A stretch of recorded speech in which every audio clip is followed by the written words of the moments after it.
Chapter 3 of The Science of Getting Rich by Wallace D. Wattles. Chapter 3 Is Opportunity Monopolized? No man is kept poor because opportunity has been taken away from him, because other people have monopolized the wealth, and have put a fence around it.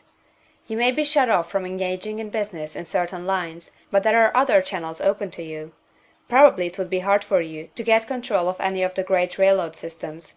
That field is pretty well monopolized. But the electric railway business is still in its infancy, and offers plenty of scope for enterprise, and it will be but a few years until traffic and transportation through the air will become a great industry, and in all its branches will give employment to hundreds of thousands and perhaps to millions of people. Why not turn your attention to the development of aerial transportation, instead of competing with J. Hill and others for a chance in the steam railway world? It is quite true that if you are a workman in the employ of the Steel Trust, you have very little chance of becoming the owner of the plant in which you work. But it is also true that if you will commence the act in a certain way, you can soon leave the employ of the Steel Trust. You can buy a farm of from 10 to 40 acres, and engage in business as a producer of foodstuffs. There is great opportunity at this time for men who will live upon small tracts of land and cultivate the same intensively. Such men will certainly get rich.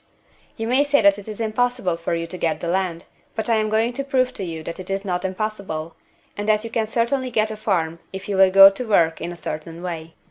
At different periods the tide of opportunity sets in different directions, according to the needs of the whole, and the particular state of social evolution which has been reached. At present, in America, it is setting toward agriculture and the allied industries and professions. Today, opportunity is open before the factory worker in his line.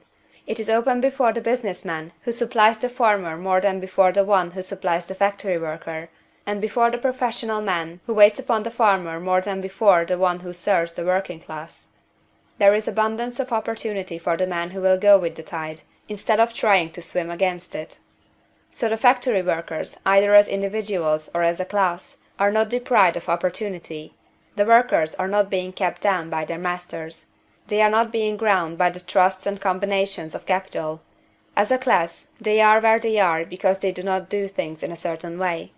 If the workers of America chose to do so, they could follow the example of their brothers in Belgium and other countries, and establish great department stores and cooperative industries.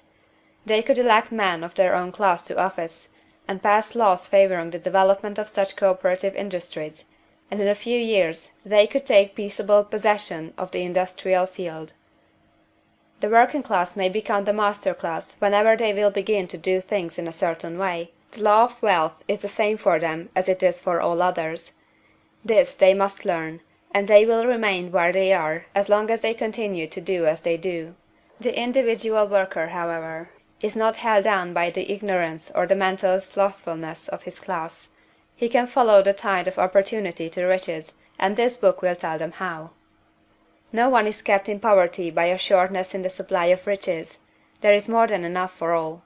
A palace as large as the Capitol at Washington might be built for every family on earth from the building material in the United States alone, and under intensive cultivation this country would produce wool, cotton, linen, and silk enough to clothe each person in the world finer than Solomon was arrayed in all his glory, together with food enough to feed them all luxuriously. The visible supply is practically inexhaustible, and the invisible supply really is inexhaustible. Everything you see on earth is made from one original substance, out of which all things proceed.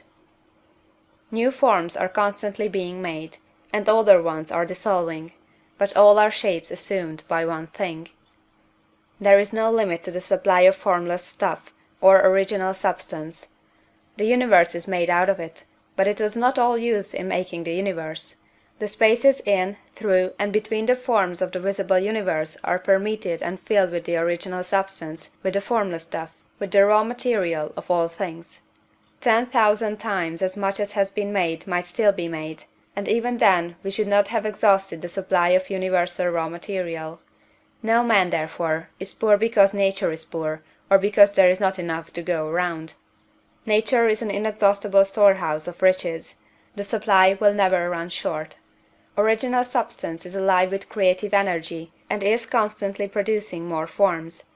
When the supply of building material is exhausted, more will be produced. When the soil is exhausted, so that foodstuffs and materials for clothing will no longer grow upon it, it will be renewed, or more soil will be made. When all the gold and silver has been dug from the earth, if man is still in such a stage of social development that he needs gold and silver, more will be produced from the formless. The formless stuff responds to the needs of man, it will not let him be without any good thing. This is true of man collectively.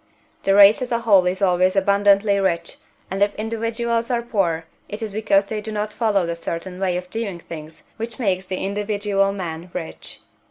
The formless stuff is intelligent. It is stuff which thinks.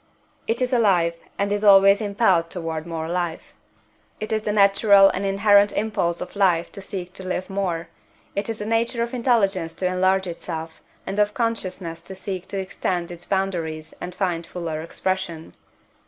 The universe of forms has been made by formless living substance, throwing itself into form in order to express itself more fully.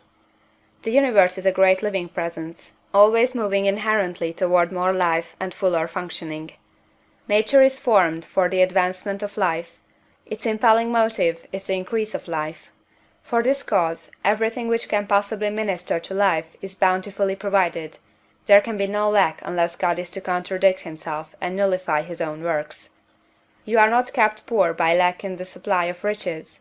It is a fact that I shall demonstrate a little farther on, that even the resources of the formless supply are at the command of the man or woman who will act and think in a certain way. Chapter 4